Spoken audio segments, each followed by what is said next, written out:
morning, beautiful people. My son has just started going back to school today, so we're in the car. What do you know? I hope you guys are starting off your day good, or your night, wherever you are, whenever you're watching this. I am wearing my seatbelt today, just so you know. So I appreciate somebody saying something about that, because the beeping noise was driving me crazy in that other video while I was trying to put it up. So I have a list of things that I kind of thought were important to talk about, although I didn't look at it this morning, of course. So I'm just kind of going off the top of my head, but I wanted to know how many of you guys are doing a bullet journal. Let me turn this down a little bit so you can hear me. How many of you guys are doing a bullet journal? Because I am going, I think, to try it this year. Oh my gosh. And I don't know exactly what I'm doing, but I've done a little bit of research, and the best one that I found that I've liked so far is on her channel, Femhead. It's FEMMEHEAD, I believe. She's got an awesome bullet journal, something that I can kind of get into, and I think I'm gonna give it a try. See how well it works, but I just got to get in the routine, I think, of actually checking it, because for those of you who don't know, I like to kind of live life to the beat of my own drum, and even though I hate being late places, I forget a lot of times where I'm supposed to be at what time and all of that stuff. I don't like going with a schedule, but I think for the sake of my sanity this year, it's gonna be necessary. But so I kind of wanted to talk to you guys and see if you guys are doing a bullet journal. Also, I saw where people are living in these dome areas now, so I've kind of got it in my head eventually. Do I want to live out of my car? Do I want to live in one of those dome things? Or do I want to live in a tiny house? I think all are great options. I think my husband will not go for living in a car. It's dangerous, and it's just, you know, you don't have like a specific place, I guess, to call your home, even though your car's your home. But I think it would be cool to try it out and see. Obviously, with a kid right now, that can't happen. I need to offer him stability, and I get that. But I also think that kids adjust a lot easier. So if we were to live in a tiny home, I believe that it would bring us even more closer together than what we are now, because you're kind of forced to see each other. You don't have this big old house to go hide in separate rooms and, you know, hide away from the world. And even though I like my alone time, I think that's something that I would be willing to kind of sacrifice a little bit more of, to have that, because with my minimalism journey, I've had to ask myself, well, what's important to me? Why do I want to start this journey? Is it going to be sustainable? Is it going to be something that, you know, I'm just falling into? Or is it something that, like, I actually want to do?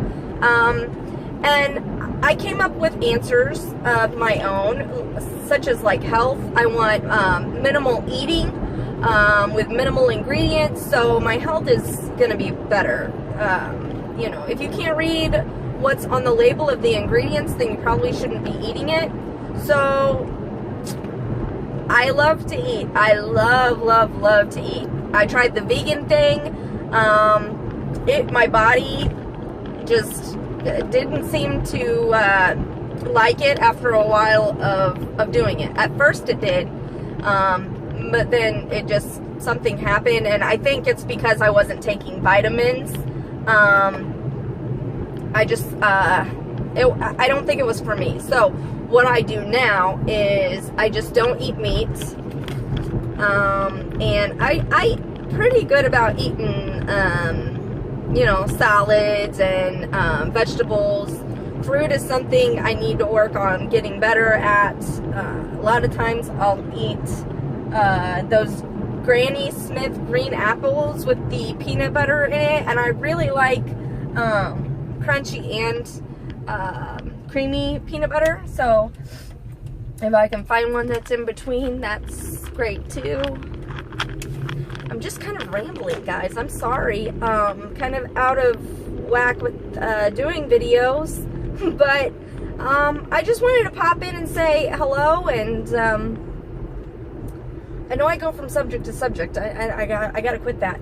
So the subject that I was on is the questions that I've asked myself to sustain the minimalist lifestyle, and finding out what was important to me and why I wanted to do it in the first place. Because honestly, to me, that's my motivation to want to keep going on with the journey.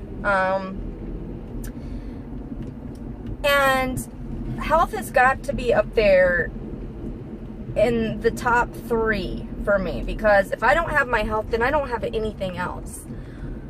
So I know that that's got to become a priority. It's just one of those things that I'm lazy by nature, and I don't like to try to motivate myself to do that. But you know,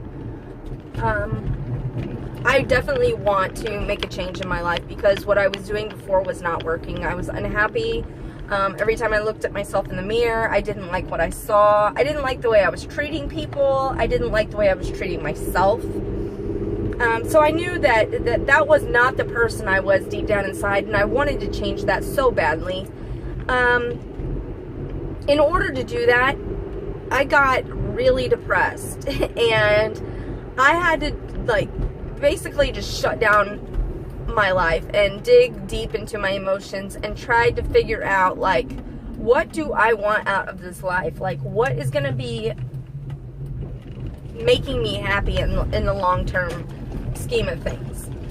And it's not buying certain things to temporarily make me happy. Like, I know that. It's very hard to get out of that pattern as far as buying those temporary things. Like, you almost have to brainwash yourself until you believe what you're telling yourself. And as crazy as that seems, that's what's worked for me. But it's a process. So I don't want you guys to get down on yourself if you're just starting, or if you guys have been doing this for a while and you feel like you've gone backwards. Because there's obviously something, I mean, that's where I went backwards. So I decided for myself that I wanted to start all the way back over. That's what I did. I went through my clothes and my books, and I don't remember what the next one is that I have to go through, but I just kind of am picking a time where I can just focus in on that and have no distractions and make quick decisions, And so as far as you know, how fast I get there from A to Z, it's all just gonna depend. And I don't know if I'm making any sense, you guys, but yeah, I think that this video is definitely all over the place, but I definitely appreciate watching. I am thankful for you guys today. I'm thankful for my health today. I'm thankful for my car starting today so I could get my son to school. I'm thankful that we all woke up this morning. I'm thankful for a lot of things. I'm thankful for my puppies, and for the happy feelings that I'm feeling today, and that I haven't gotten any bad news so far. And I don't want to jinx myself, but I have a lot of things to be thankful for. And in my bullet journal, that's what kind of brought me to that Femheads bullet journal, like the way she outlines it. I think she calls it like sparkly bits, but basically to me it's like the highlights of my month, my day, my week, or things that I am grateful for, things that on a normal basis I would just kind of look past and not necessarily take advantage, but not truly like appreciate it. I feel like for me, if I write these things down and I see it on paper, then it's more solidified for me, and it makes an imprint on my brain, I guess you could say. It's just it works for me, and that's what I found to be helpful. So something was telling me to do this bullet journal, and I did my research on it, and I think that I'm gonna give it a shot. So I'll let you guys know how that goes. You know, if you're anything like me and you don't really stay in patterns very long, you know, but I'll let you know how it goes to see if you may by chance want to do it. And if you guys have been doing this for a long time, please, please, please let me know what's worked for you and what hasn't. And if you guys had done it in the past but you don't do it now, like why? So yeah, I'm getting back in the swing of things today, and I'm pretty excited about it. Going back to work for a little bit, and I don't know, you guys, I truly hope you're having a great day, night, wherever you are. I hope all of your dreams come true today, and that you find that peace and that openness, open-mindedness within yourself, to just kind of look at the world a little bit differently today, and have that feeling that you know you are loved by someone, and that someone is me. And I so very much appreciate you guys tuning in and taking some time out of your life to join me in this conversation. So I think that's it, guys. I'm going to get off of here now, and I'll talk to you later. I love you guys. Bye.